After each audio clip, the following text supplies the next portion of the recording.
when you are acquiring something, it's not just the revenue or the profitability. It's the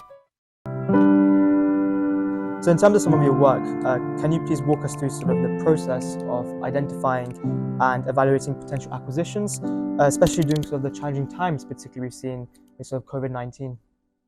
So first of all, M&A itself is a very interesting or challenging. People say challenging. I am using both words, interesting and challenging, because growing something organically, be it a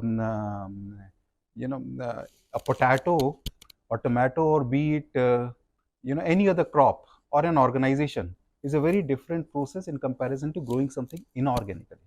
Okay, and M&A is an inorganic process.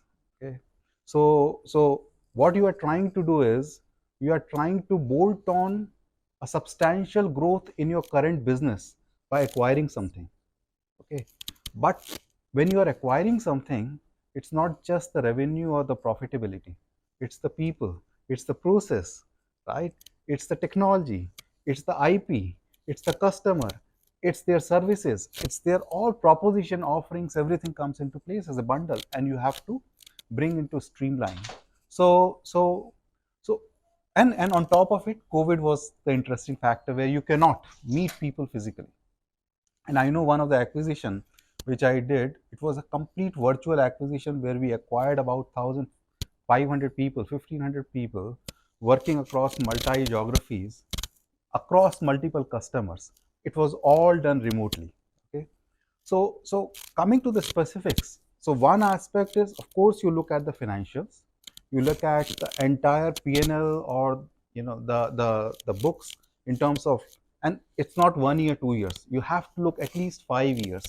That in last 5 years or 7 years, what has been the growth trajectory, for this organization, from revenue perspective, from profitability perspective, from you have to go drill down right up to EBITDA level, okay, which is earning before interest, tax, depreciation. I guess you guys know that. Okay, so once is the financial aspect, but around that, you really need to understand that what kind of people there are. Okay, which for me was very important. So leadership, not just leadership, leadership minus one, leadership minus two, these are the set of people I used to personally meet.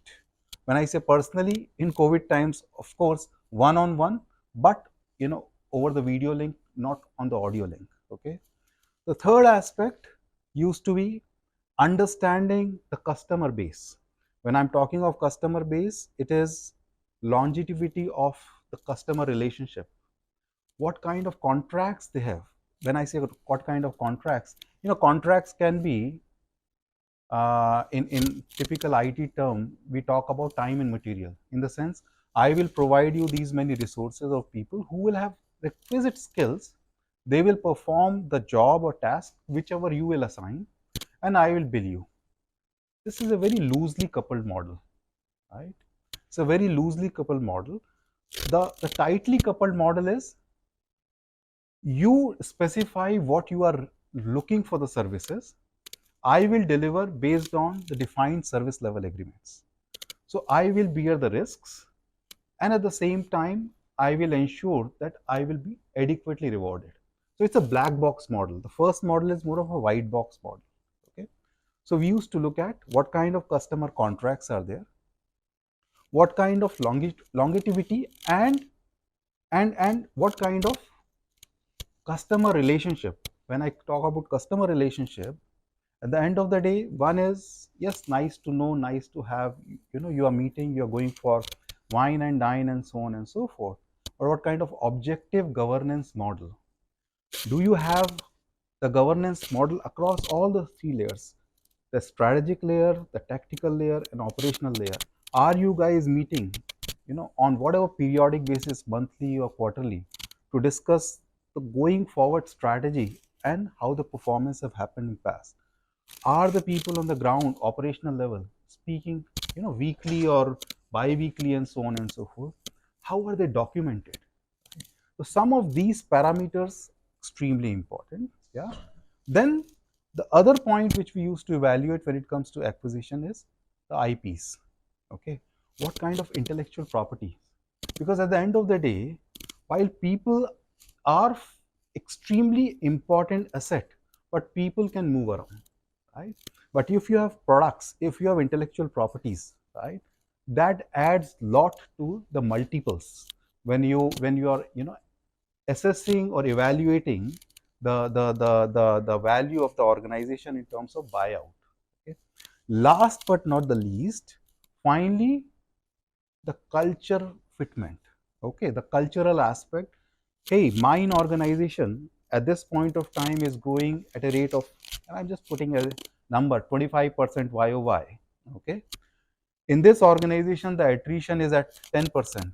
In this organization, uh, people are more interested in conversation led solution or conversation led ideas. Okay, vis-a-vis an organization which is more ticket centric, right? There is a workflow model and people are just following that. So you need to see, and I'm just taking as an example, right? There is a case where uh, there are regular team meetings, but there is a case where people are sitting in isolation. Right? So you need to see the overall cultural fitness. So some of these parameters which we use to evaluate, and yes, once they all are in green tick, then the process of due diligence, because you have to make sure that whatever we are looking at is backed by audited results, and then it is going, it works well. Some very interesting and some very unique insight into M&A.